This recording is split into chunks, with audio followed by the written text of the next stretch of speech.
Desde su nacimiento como países independientes, las repúblicas de Perú y Bolivia experimentaron el flagelo de la inestabilidad política. Las frecuentes revoluciones, golpes de Estado y asonadas militares mantuvieron a los gobiernos de turno distraídos en una constante lucha por mantener el poder. Esfuerzo que, salvo contadas excepciones, llevó al alzamiento de un nuevo caudillo cuando las circunstancias se volvían propicias. Y lamentablemente para ambos países, la crisis interna generada por los descalabros militares sufridos hasta el término de la campaña de Tarapacá no haría más que acelerar la transición del poder. Pero para profundizar en los detalles, analizaremos primero el caso del Perú. Durante el transcurso de 1879, la popularidad del presidente Mariano Ignacio Prado había ido decayendo enormemente tras las consecutivas derrotas sufridas en Angamos, Pisagua, Gerona y Dolores. Ante estos reveses, sus enemigos políticos no tardaron en instigar al pueblo para culpar al gobierno de mala conducción e incompetencia. Enfrentado a la necesidad de defender su gobierno, el 26 de noviembre Prado resolvió retornar a Lima, nombrando previamente al contraalmirante Lizardo Montero como jefe político y militar de los departamentos, luego de lo cual abandonó la plaza de Arica. De regreso en la capital, Prado reasumió la dirección del gobierno que desde su partida había sido encargada al vicepresidente del Perú, el octogenario y enfermo general Luis Lapuerta.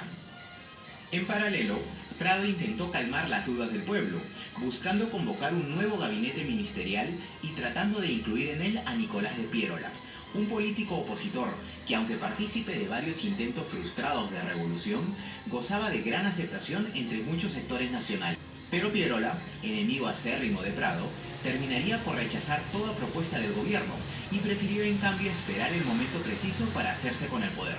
para lo cual no tendría que pasar mucho tiempo.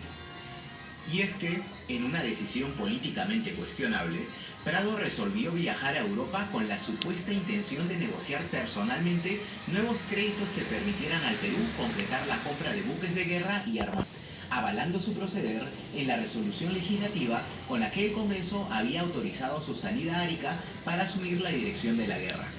Así, la tarde del 18 de diciembre de 1879, Prado abandonó discretamente Lima con dirección al Callao, desde donde se embarcaría en el vapor Paita con destino a Europa, encomendando al ministro de Guerra y Marina, el general Manuel González de la Cotera, la divulgación de los decretos y proclamas con las que se anunciaba públicamente su salida del país. Sin embargo, el alejamiento de Prado en momentos tan solemnes para el Perú sería considerado casi inmediatamente como una fuga y un acto de cobardía, y no pasarían sino 48 horas en ocurrir los primeros levantamientos en dos guarniciones de la capital, lideradas por los coroneles Pablo Arguedas y Milicias, quienes junto a Piérola y su batallón Guardia Peruana se enfrentarían a las tropas del general La Cotera en las calles de la capital, allanando el camino para que el 23 de diciembre una junta presidida por la Municipalidad de Lima resolviera nombrar a Nicolás de Piérola como jefe supremo de la República,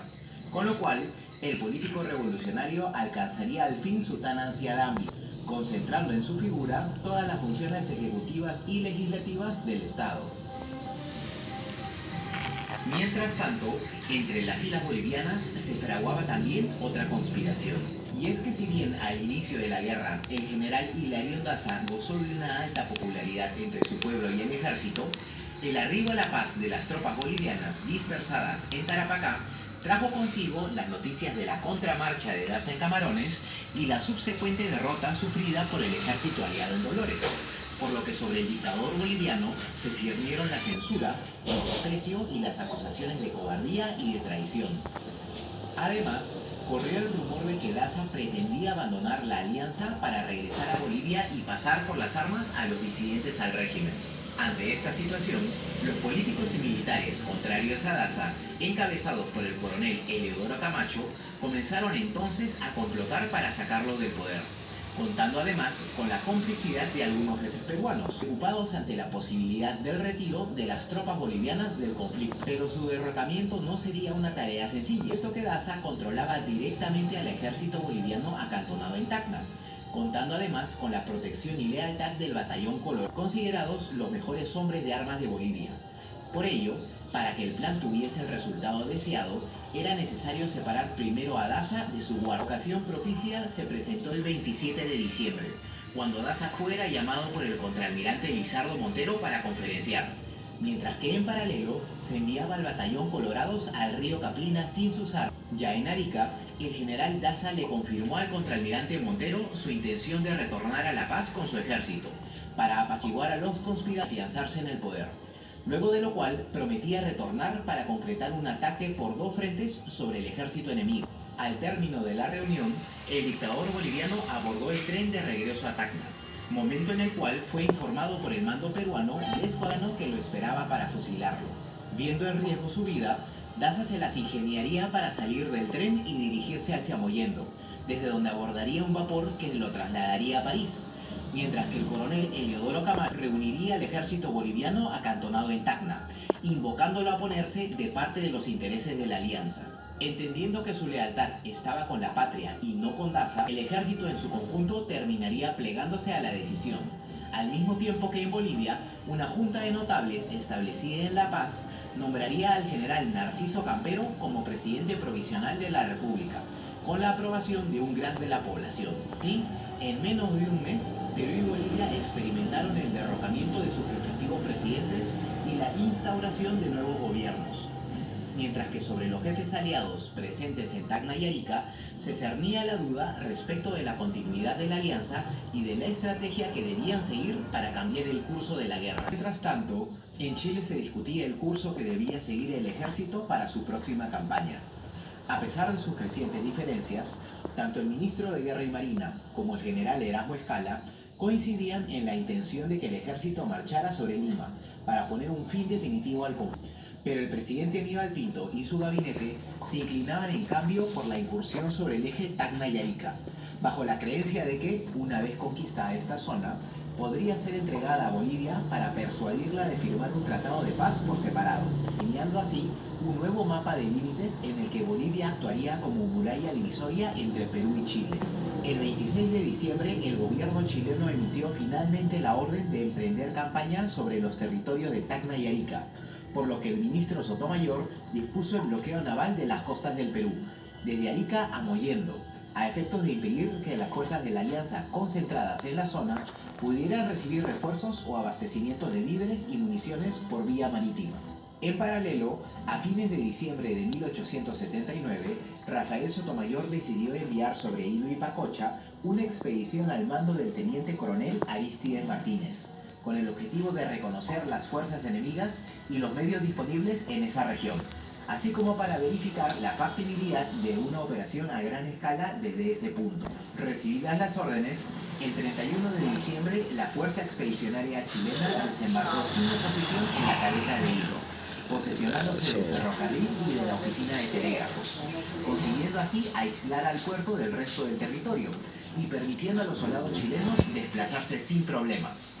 Una vez asegurada la plaza, el comandante Martínez avanzó a explorar vía ferrocarril el poblado de Moquegua, ciudad que ocuparía también sin resistencia, porque la pequeña guarnición de la ciudad, al mando del coronel Julio César Chocano, se había retirado hacia el Cerro de Los Ángeles, luego de que éste protagonizara algunos altercados con las autoridades locales. Cumplida la misión de reconocimiento y habiéndose confirmado la factibilidad de un desembarco para la futura campaña del ejército, las tropas del coronel Martínez volverían a Hilo el 2 de enero, embarcándose el mismo día con rumbo de regreso a Pisagua, donde continuaban los preparativos para el inminente avance del ejército.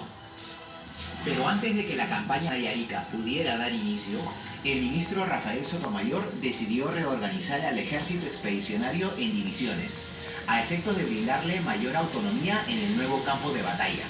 decisión a la que el general Erasmo Escala se opondría enérgicamente, no por considerar desacertado el cambio estructural, sino por la imposición de los jefes divisionarios y del Estado Mayor que vino como consecuencia, y que en su opinión atentaba contra la superioridad del mando que él ejercía. Finalmente, luego de reorganizado el ejército y habiéndose reconocido exhaustivamente la costa sur del Perú, el 24 de febrero de 1880 zarparon de Pisagua con rumbo a Pacocha un total de 9.500 soldados que componían las tres primeras divisiones del ejército expedicionario, donde desembarcarían sin oposición alguna, dado que en una nueva falta de previsión estratégica La guarnición peruana se había replegado hacia el interior, dejando atrás intactas las instalaciones portuarias, así como las locomotoras y vías ferroviarias. Una vez instaladas, las fuerzas de reconocimiento chilenas se lanzaron a la exploración de los alrededores, mientras que el ministro de Guerra y Marina alistaba al ejército para asumir una posición defensiva, en preparación para el contraataque aliado que era esperado por el gobierno chileno. Mientras tanto, en Arica el almirante Lizardo Montero, ya al tanto de la ocupación chilena de Hilo, se enfrentaba a una situación difícil. Y es que si bien el nuevo gobierno dictatorial de Piérola había iniciado lanzando un llamado a la unidad nacional, al que Montero se había plegado en un intento por no dividir más a las fuerzas del Perú en circunstancias tan difíciles, la realidad distaba mucho de las apariencias. Piérola contaba a Montero como su enemigo personal y político, desde que éste le infligiera una vergonzosa derrota años antes en Torata, durante uno de sus fallidos intentos de sublevación contra el gobierno de Prado. Por ello, el dictador había decidido aislar a Montero, privándolo por largos meses del envío de dinero y provisiones, ante el temor de que éste pudiera rebelarse en contra del nuevo régimen. Pero Piérola no era ningún tonto, sabía de la gran popularidad de la que gozaba Montero entre los jefes militares y la sociedad. Por esta razón, decidió no separar a Montero del comando del ejército, optando en cambio por privarlo del rango de jefe político y militar de los departamentos del sur, reduciendo con ello su mando únicamente al ejército presente en Tacna y Arica, compuesto de aproximadamente 8.500 peruanos y 3.000 bolivianos, mientras que en paralelo detuvo el envío de los refuerzos presentes en Arequipa y Moquegua, a los que reorganizara para constituir el segundo ejército del sur, cuyo mando le sería otorgado al general Manuel Bencolea, sin notificación a Lizardo Montero.